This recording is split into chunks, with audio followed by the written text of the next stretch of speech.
नमस्कार मित्रों, मैं नरपत सिंह सुपर 7 की तरफ से अपना अगला टॉपिक ताम्रपाषाण संस्कृति लेके आपके सबके समक्ष प्रस्तुत हूँ। जैसा कि हमने कल तक पढ़ा था पाषाण काल से आगे का टॉपिक जो होता है वो होता है सिंधु घाटी सभ्यता। लेकिन इनके बीच में एक संस्कृति है जो फली फूली और सिंधु सभ्यता के समानांतर चली। उसका जो कालखंड दिया जाता है वो सिंधु सभ्यता से पहले प्रारंभ होना और उसके बाद में समाप्त होना दिया जाता है। लेकिन उसको एक संस्कृति कहा जाता है क्योंकि वो विभिन्न इलाकों में फली और फूली, और सिंधु घाटी को सभ्यता कहा जाता है।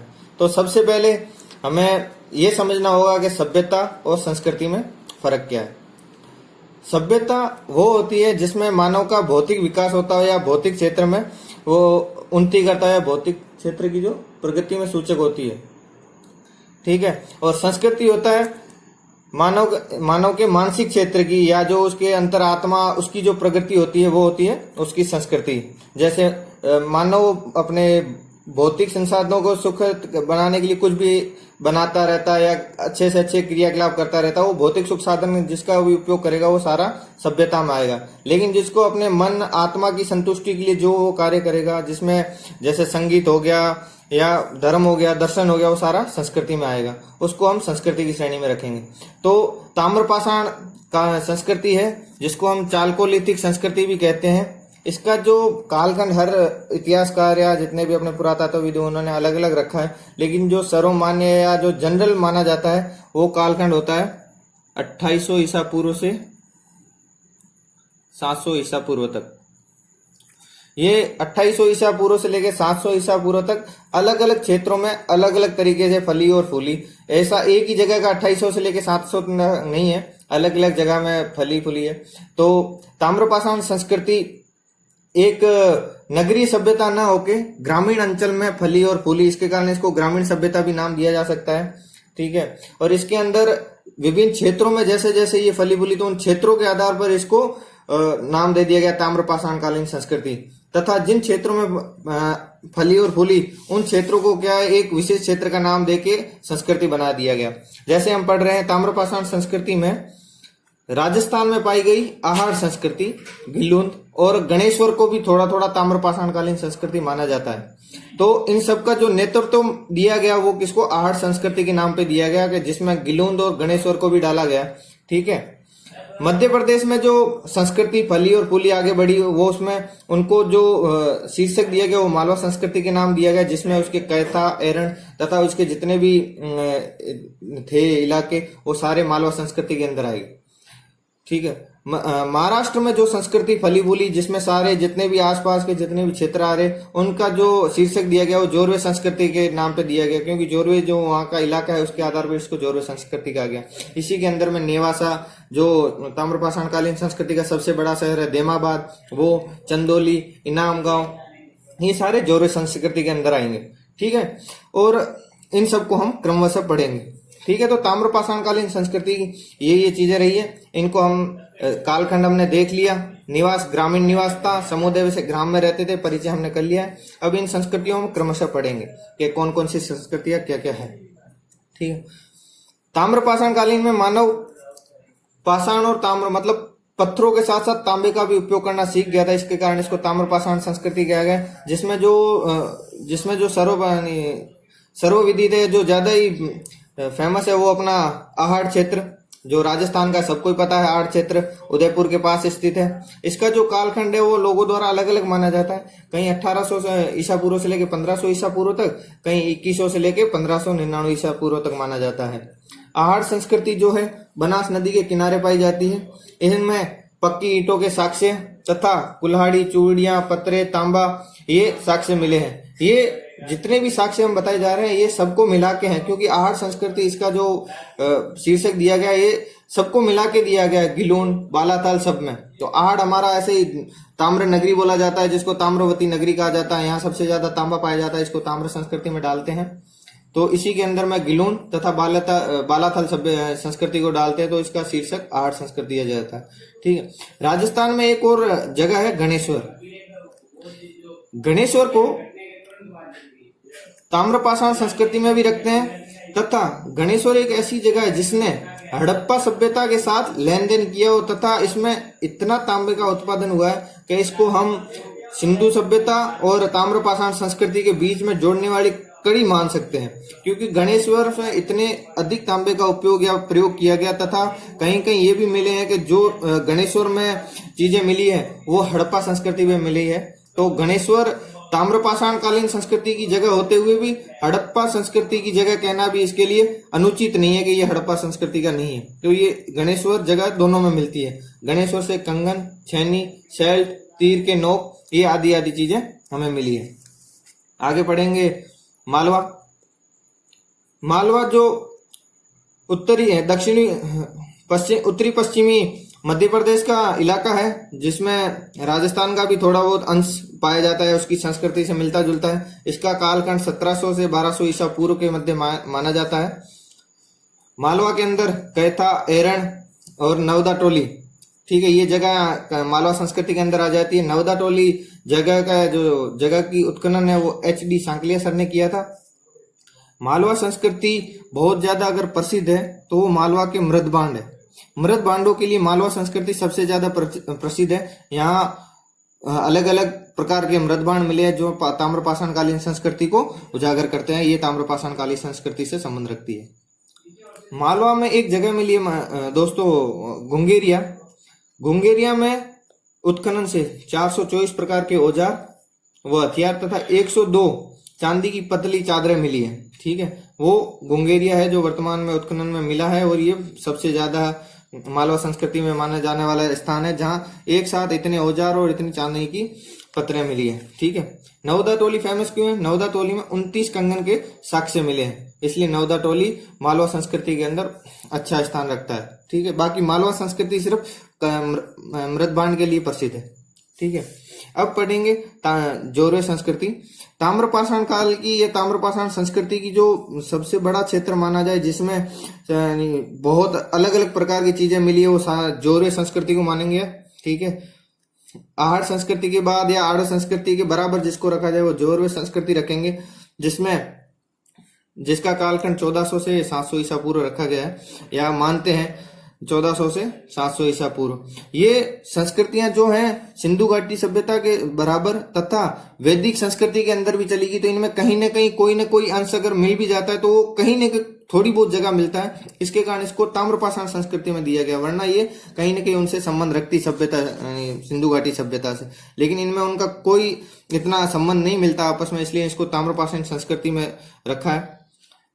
ताम्रपाषाण जोरवे संस्कृति के अंदर देमाबाद एक शहर है, जो देमाबाद जो इसका सबसे बड़ा शहर माना जाता है, जो 20 हेक्टेयर में फैला था। ठीक है, इसमें कहीं ने देमाबाद में कांसे के भी साक्ष्य मिले हैं जो देमाबाद का कहीं ना कहीं हड़प्पा सभ्यता की तरफ झुकाव को दिखाती है। दोस्तों, देमाबाद और इनाम गांव ये जोरवे संस्कृति के इतने दोनों बड़े शहर है। ताम्रपाषाण कालीन संस्कृति एक ग्रामीण संस्कृति है, लेकिन देमाबाद और ये इनाम गांव दो बड़े शहर माने जाते हैं। इसके दो बहुत बड़े भूभाग में फैले थे। इनका तो मतलब इनका जो ये कदम है, पहला कदम ये सभ्यता की तरफ बढ़ गया था, क्योंकि ये दो बहुत बड़े शहर थे इसके ताम्रपाषाण कालीन संस्कृति के। तो इनमें कोई कोई चीजें ऐसी मिली है जिनका झुकाव या जो हड़प्पा सभ्यता की तरफ पहला कदम है। ठीक है, जोरवे संस्कृति नर्मदा के तट पर फली और फूली, जहाँ विस्तृत अनाज वगैरह पाया गया है। यहाँ सपाट आयताकार ताम्र कुठार मिले हैं। तांबे के जो भी यानी औजार वगैरह थे वो आयताकार और सपाट रूप में मिले हैं। ठीक है, चंदौली में तांबे की छैनी मिली है। और इनाम गांव, जोरवे संस्कृति में इनाम गांव अपनी जगह पे एक बहुत बड़ा स्थान रखता है कि इसमें अलग अलग प्रकार की और अलग अलग चीजें मिली है, जैसे चूल्हे, कच्ची मिट्टी के मकान मिले हैं। ठीक है, और जो ये इनाम गांव है ये किलाबंद और खाई से घिरा हुआ है। तो ताम्रपाषाण कालीन संस्कृति में ये इनाम गांव और देमाबाद ऐसे हैं जो खाई से घिरे और किलाबंद है। इनमें इनाम गांव में क्या है कि गोलाकार गड्ढे वाले मकान भी मिले हैं, जो मकान 5 कमरों वाले बताए गए, जिसमें 4 कमरे आयताकार, ठीक है, और एक कमरा बीच में गोलाकार कमरों में सरदार रहता था, ऐसा बताया गया है। ठीक है, बाकी 4 कमरे उसी के होते थे, लेकिन सरदार गोलाकार कमरों में रहा गया है। इनाम गांव से ही ऐसा लगता है कि यहाँ ऊंच नीच की जो भाव थे वो इनाम गांव में ही देखने से लक्षित होते हैं कि यहाँ के एक तरफ सरदारों के मकान थे तो दूसरी तरफ जैसे इनके कुंभकार वगैरह हो उनके भी मकान, एक तरफ से धातुकार, कुंभकार, शिल्पी वगैरह के मकान होते। तो इनसे इनाम गांव से लगा है कि यहाँ अलग अलग प्रकार के जैसे कुंभकार भी मिले हैं, धातुकार, हाथी दांत के शिल्पी, रथ चलाते हुए मनुष्य का एक आकृति मिली है, जिससे वहां लगता है कि ये सारे व्यक्ति वहां इस प्रकार के व्यक्ति सारे निवास करते थे। इनाम गांव की एक मुख्य बात यह है कि वहां वयस्क व्यक्ति की मृत्यु पर पैर काट के दफनाया जाता था, इसके साक्ष्य मिले। अब पैर काट के क्यों दफनाया जाता था?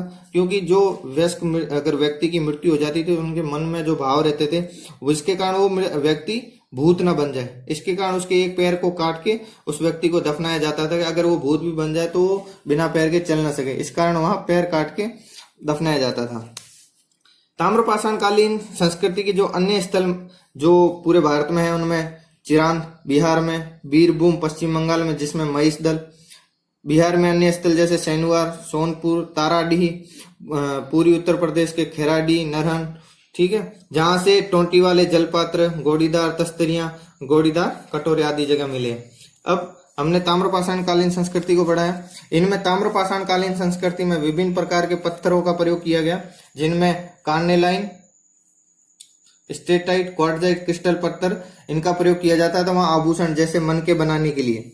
महाराष्ट्र में कपास, सन और सेमल से रुई से बने धागे भी मिले, तो यहाँ ये भी लगता है कि यहाँ कपास की भी खेती होती थी।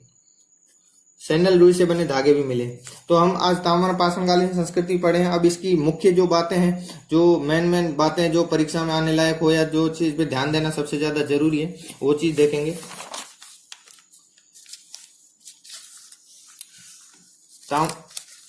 ताम्रपाषाण कालीन संस्कृति में तांबे का सर्वप्रथम प्रयोग 5000 ईसा पूर्व मद्रास के अतिरपक्कम से प्राप्त कुल्हाड़ी से होता है।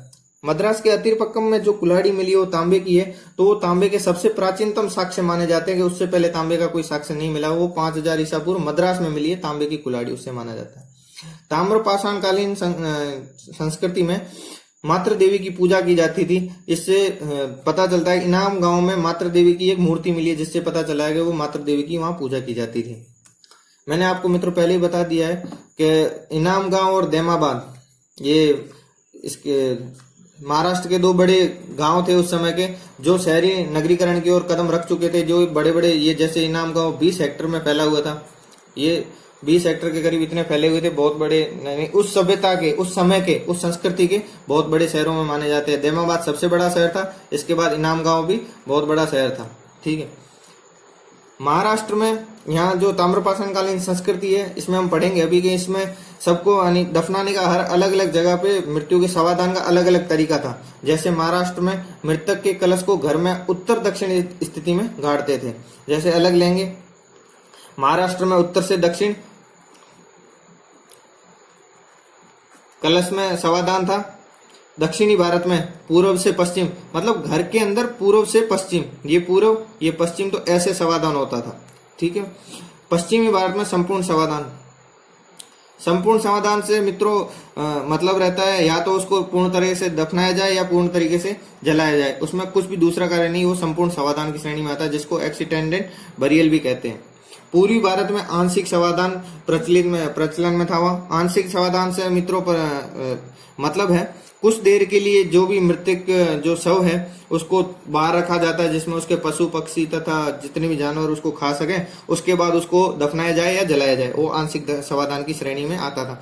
तो ये 4 तरीके से समाधान की श्रेणियां वहां गिनी जाती है। इसके बाद जो अन्य महत्वपूर्ण बातें वो मालवा और राजस्थान में मिली रूट शैली में बनी मिट्टी की वृषभ मूर्तिकाएं द्वारा पता चलता है कि वहां जो वृषभ सांड है ना, वो धार्मिक पंथ का प्रतीक था। वहां कहाँ मिली है? मालवा और राजस्थान में वृषभ की जो मूर्तिकाएं मिली है उससे धार्मिक पंथ का प्रतीक माना जाता है।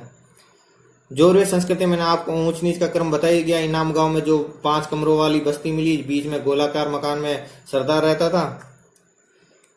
महाराष्ट्र में बच्चों को दफनाने का, बच्चों में अलग अलग प्रकार के यानी शवों के साथ जो मिले हैं बर्तन, उनसे पता लगाया जाता है कि वहाँ एक धनी लोग और निर्धन लोग भी रहते थे। धनी लोगों के जो बच्चे होते हैं उनको जब दफनाया जाता था उनके साथ मन के दफनाए जाते थे, तो इससे वो धनी लोगों के बच्चे प्रतीत होते हैं। तथा जो गरीब लोग होते थे या जो निर्धन होते थे उनके बच्चों के साथ बर्तन दफनाए जाते थे। ठीक है, यहाँ जो ताम्रपाषाणकालीन संस्कृति में सबसे ज्यादा जो मेन चीज मानी जाती, जो मुख्य बातें वो काले और लाल मृदबांड तो पाषाण काल में भी मिले, लेकिन काले और लाल मृदबांड के ऊपर सफेद रेखिक आकृतियां, जैसे ये आकृतियां यहाँ सफेद रेखिक आकृतियां बनाई जाती थी काले और लाल मृदबांड के ऊपर, वो ताम्रपाषाण काल की मुख्य घटना है। ताम्रपाषाण काल में और 2 धारी वाली कुल्हाड़ी, भाला, फरसा, 2 सिनी तलवार, अनेक औजार मिले हैं। यहाँ ताम्रपाषाण कालीन संस्कृति में पश्चिमी भारत तथा दूसरे भारत दक्षिणी और पूर्वी भारत में अलग अलग खेती की जाती थी। पश्चिमी भारत में जैसे गेहूं, जौ, मूंग आदि की खेती की जाती थी, तो दक्षिणी पूर्वी भारत में चावल की खेती की जाती थी। पश्चिमी भारत के लोग मांस का सेवन करते थे, तब बाकी दक्षिणी और पूर्वी भारत के लोग मछली का भी सेवन करते थे, ऐसे भी साक्ष्य मिले हैं। तो हमने ये ताम्रपाषाणकालीन संस्कृति की मुख्य बातें पढ़ी। अब इसके साथ हम देखते हैं कि ताम्रपाषाणकालीन संस्कृति की मुख्य दुर्बलताएं क्या थी। तो आज एग्जाम में कुछ भी पूछा जा सकता है, एग्जाम में पैटर्न इतना चेंज हो रखा है कि वो किसी भी तरीके से प्रश्न पूछ सकते हैं। तो इस संस्कृति की हम देखते हैं कि दुर्बलताएं क्या थी ताम्रपाषाणकालीन संस्कृति की। ताम्रपाषाणकालीन संस्कृति में पशुओं से वो संपूर्ण फायदा नहीं उठा पाए। किस प्रकार? जैसे ताम्रपाषाणकालीन संस्कृति पशुपालन से तो जानकारी थी, क्योंकि वो मध्य पाषाण काल में सबको पता चल गया था कि पशुपालन करना है। पशुपालन यहाँ क्या है कि घरों के अंदर पशुओं को बांधते तो थे, घरों में बांधते थे, लेकिन इनको उस पशुओं से खेती किस प्रकार से लेनी या कुछ, वो इन लोगों को इतना फायदा नहीं था। ये उन पशुओं का सिर्फ अपने मांस के उसको यानी भोजन के रूप में उन पशुओं को कैसे प्राप्त करना, वही ताम्रपाषाणकालीन संस्कृति में देखा जाता है कि वो पशुओं से सिर्फ अपने भोजन के लिए उनको उपयोग में लिया जाता था, मार के खाते थे। ताम्रपाषाणकालीन की जो दूसरी निर्बलता वो मानी जाती है विस्तृत पैमाने पे खेती। विस्तृत पैमाने पे खेती का मतलब जैसे काली और कपासी मिट्टी बहुत उपजाऊ मिट्टी मानी जाती है मित्रों, लेकिन ये उस काली कपासी मिट्टी का उपजाऊपन या उसकी जो भी मिट्टी का उपयोग है वो सही तरीके से नहीं कर पाए। कैसे कि यहाँ जो भी हल वगैरह जो मिले हैं वो पत्थर के बने मिले हैं, जो भी हल मिले हैं वो पत्थर के, एक लकड़ी लगा के ऐसे वो मिले हैं पत्थर के।